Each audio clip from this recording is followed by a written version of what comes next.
Okay. All right, we're going to join the press conference on the part of the Ventura County Fire Department in progress. Information on the mountain fire.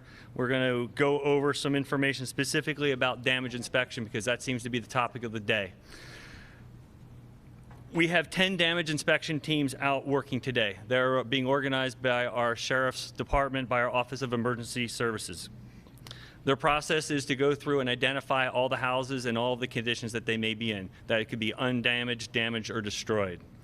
This is a slow process because we have to make sure that the properties are safe. That means the gas lines and the electrical and all our hazards have to be secured before the teams enter onto the properties.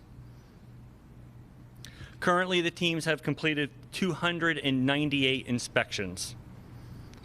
Of this, the teams discovered 88 were damaged and 132 were destroyed. This is an ongoing process. It's going to take time for us to get through all the properties. Our intent to be as transparent as possible and keep you updated with this information as we move forward. We've had a busy day on the fire line today, and I would like to now bring up our operations chief.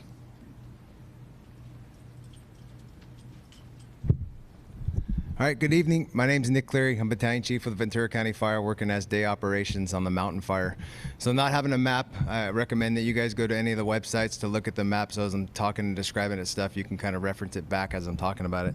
So we'll go into Camarillo proper, which we're calling Branch 1. That's the Camarillo Heights. No significant growth in the perimeter today. A very good day of mop up around the structures. There's a lot of unburned islands of fuel in there that didn't ignite during yesterday's wind event, and so crews had to get back in there and cut those out using hand crews and engine companies. They also had to go kind of house to house, road to road, and some of the areas have opened a fuel line and put direct hand lines so the perimeter didn't grow. But lots of calls for service in that area. Good work was put in by all the engine companies. It's going to continue for multiple days. There's a lot of houses that need to be mopped up completely because if we don't do that, then there's potential for that to extend to any of the houses that weren't affected. But good, it was a good day in Branch 1 today, which we're calling Camarillo Heights, and we'll be continuing that for the next plan tomorrow. Getting into Branch 5, which is the Somas area, that's the southern area of South Mountain. That's where the most significant action occurred today and potentially the most significant growth. So we'll talk about Stockton Road, Waters Road, Bigsby Road. That's all in the east, southeast corner of the main body of fire. The fire hooked around and got established with that northeast wind. We were able to get crews. We even pulled some from the fire stations today to engage off Waters Road to protect structures. We used dozers, fixed wing, rotor wing, and hand crews to put direct hand line in, working from Stockton Road north towards South Mountain Road, which is in the Santa Clara River south of Fillmore City. Crews at the end of the shift had direct hand line basically going from Stockton Road all the way to South Mountain Road, which is cutting off that most eastern section of the fire as we get into this transition from a northeast wind event to an onshore wind event. We do have about 3/4% of the line working from Stockton from the south to the north line with retardant and dozers. And as I was coming in here for the briefing, crews are engaging from South Mountain Road, working south to connect the dots to that dozer line. So we should have a good anchor point that's going to be able to hold that fire from progressing any further to the east. Walking around on the south side, Branch 5, Solano Verde, Somas area, no significant growth, lots of calls for service. And again, as the fire moved through yesterday with that northeast wind, there was a lot of unburned areas of fuel. And so today some of those pockets of fuel had opportunities to burn in between orchards. And so crews engaged in any hot spots within the structures, the orchards, and any of those unburned islands. Coming around on the Ventura City side, Wells Road, 126, Santa Clara River bottom, no significant growth. The fire continued to back down into the Santa Clara River bottom. We did have a few spots in the Santa Clara River bottom that we were able to engage with crews and dozers, but most of the fire is holding on the South Mountain Road, working all the way east to San Cayetano Road, where the crews are going direct back to Stockton Road. That's the end of the report. Thank you.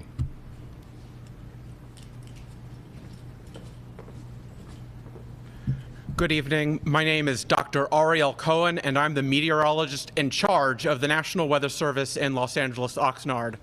First of all, on behalf of the entire National Weather Service, our hearts go out to everyone who has been adversely impacted by this fire. We're continuing to work round the clock with all of our partners in the fire agencies and emergency management to ensure that everyone has the information that they need to be able to effectively combat the fires and also support the relief and recovery efforts. At this point in this major, very strong Santa Ana wind event, it's on the decrease at this time. Winds are subsiding over the lower elevations while remaining still gusty across the higher elevations. Only a few days ago, we issued our first particularly dangerous situation, PDS, red flag warning, since the year 2020. That indicates the most extreme of volatility of weather parameters coming together to support explosive fire development and the development of very large fires. Unfortunately, this came to fruition, and we see this with the mountain fire. At this time now, all PDS, again, particularly dangerous situation red flag warnings, have been cleared across our jurisdiction of Southern California. In fact, in addition, red flag warnings for the entire area have also expired as of top of the hour, except for the mountains. So Santa Susana Mountains, red flag warning, the more traditional type, remains in effect into the overnight hours and through 11 a.m. on Friday, as we do expect the continuation of gusty northeasterly offshore winds in the 25 to 35 mile per hour range, with gusts to 50 miles per hour through the overnight hours. Again, those northeast to east northeast offshore winds continuing, gusts up to 50 miles an hour in the mountains. By the time we get to 11 a.m. tomorrow, the winds will further subside across the region, and we are not expecting any red flag warnings to be in effect for the area. Now, we're still going to have dry conditions settle over the region. However, by later tomorrow, especially after 1 or 2 o'clock, we're going to get reversal of that flow, and onshore winds begin to kick in, and they'll begin to spread a weak marine layer in onshore a bit, bring relative humidities up, and also have the potential to redirect any ongoing fire. So that'd be something to keep in mind as we go forward. When we get into the daytime on Saturday, that onshore flow is going to have a much wider impact across southern and central Ventura County, and we would expect that that will also moisten the area as well. Looking further ahead, unfortunately, we are looking at the potential for another weak to perhaps moderate Santa Ana wind event to bring the potential for critical fire weather conditions as we head into the early and midweek time frame of next week. So we encourage everyone to continue to monitor the latest information from the National Weather Service. Thank you.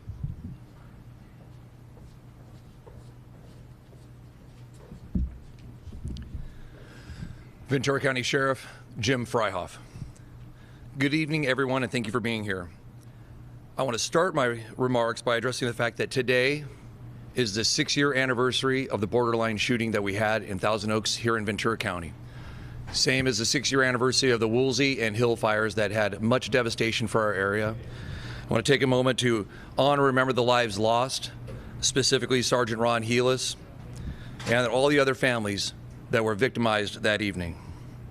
Let us keep their memories close as we move forward together. As we stand here tonight, we are on the second night of the mountain fire. Earlier today, I had the opportunity to see the impact firsthand and speak to homeowners who have lost everything, with the exception of their lives. The devastation is absolutely heartbreaking, and our thoughts and prayers continue to go out to all those that are impacted. I would like to thank Governor Newsom for coming and touring the area today and signing the emergency proclamation declaring Ventura County a state of emergency to give us the much needed assets and resources that we need. I urge everyone to stay out of the areas that are impacted. The fire is still very dangerous. The winds have not completely deceased. We have numerous firefighters out, and it's now dark. I don't want any of our first responders getting hurt, so please stay out of the area. On the injuries, we've had 10 confirmed injuries from the fire, most of which were smoke inhalation and otherwise non-life-threatening. To date, we've evacuated over 400 homes, 250 residents choosing to stay and protect their homes, and there were 800 homes that no one was home, so I'm assuming they had either left before we arrived, were at work, or otherwise out of town. I want to commend our deputies for their heroic actions, ensuring the safety of our community during this difficult time. Yesterday, several of our deputies helped evacuate 4 patients and 2 caregivers from a senior care facility in Camarillo. My deputies, volunteers, and search and rescue teams continue to be dedicated and showing incredible courage going into areas that are extremely dangerous to evacuate those in danger. At this point, we have not started to repopulate the area. We still have significant work to do before we can do that. We need to ensure that we are cooperating with SoCal Edison and SoCal Gas to make sure the areas are safe for repopulation. And once those are clear of all firefighters and other first responders, then we can start the repopulation process. We have deputies that are heavily patrolling the areas that have been evacuated. We will not tolerate any looting of any kind. Please continue to stay vigilant and follow all evacuation orders and closures on vcemergency.com for the most up-to-date information. We remain fully committed to deploying every resource we have to fight this, and we look forward to the end of this event altogether. Thank you.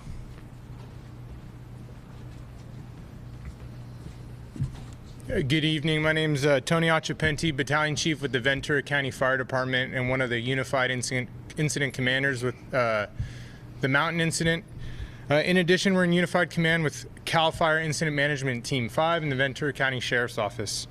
I just want to take a minute to recognize the aggressive full suppression strategy and effort put forth by the ground resources out there the last 48 hours. Crews are diligently and aggressively working to bring resolve to this incident as quickly as they possibly can, and that's what we'll continue to do in the coming days until we're able to safely and effectively get folks back into their homes and back to, you know, what we would recognize as their safe spaces. I want to recognize the partner agencies that have been supportive, not just here in the operational area, but throughout the entire state of California. They expediently came to provide assistance in a time of need, and we're extremely fortunate that the mutual aid system within the state of California is what it is. Moving forward, we'll continue to find every opportunity to provide effective, expedient, and pertinent information to keep you as informed as we possibly can, and understand we're doing everything possible to get you back in your homes as soon as safely possible.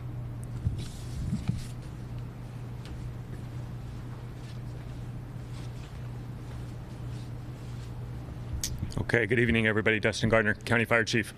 I want to reiterate a couple things. One, I want to say thank you to all our responders, our mutual aid system, and all of our partners. As the sheriff said, the governor came down today, and with the governor came the director of CAL FIRE and his entire executive staff. And it showed the strength and partnership we have being a contract county here in Ventura, accepting responsibility for the state, or the SRA, the State Responsibility Area Watershed, as the Ventura County Fire Department. We act as a contract county for CAL FIRE. When incidents like this get up and going and expand the capacity of the Ventura County Fire Department, CAL FIRE, as you saw our unified IC up here with Team 5, they do not hesitate. They're here with us instantaneous, and an entire Type 1 IMT mobilized by this morning with a call yesterday afternoon, which is an amazing partnership, and I want to acknowledge it. Our working relationship with CAL FIRE has never been better. We appreciate your support being here. We appreciate all our Team 5 members being here. And we look forward to the next few days of getting this under control. We will remain in unified command with CAL FIRE. We'll have embedded ICs, as you just saw up here, and embedded ops chiefs, and the sheriff will stay embedded with his staff. So you will see your community firefighters out there along with all of our mutual aid partners. For those in our impact areas, I was with the sheriff today and the governor as we drove around and saw the devastation, and it is truly devastating, and our hearts absolutely break and go out to you. Over the next few days, as you repopulate, you will see yellow Ventura County Fire Department pickup trucks driving around those areas. You'll see lots of fire trucks, but you'll see specifically small pickup trucks with 2 firefighters in them. Those are community liaisons, community representatives out there to assist you. If you need help, grab them. If you're going through your house and want help lifting something, moving something, sifting through something, dealing with damage, grab them. They're there for you. We want to show that we're out there. We want to be there with you. As we were there yesterday, we're here today, we'll be there again tomorrow. So we will stay with our community until the very end and through this all. I want to thank all our firefighters. As Chief Ochapini said and Chief Cleary said, it was a significant 36-hour firefight. We had many firefighters that they were out on the line until this evening. They fought fire for 36 straight hours, which is that's a feat of human strength, and it's dangerous, it's damaging, and it shows their commitment. I want to thank them.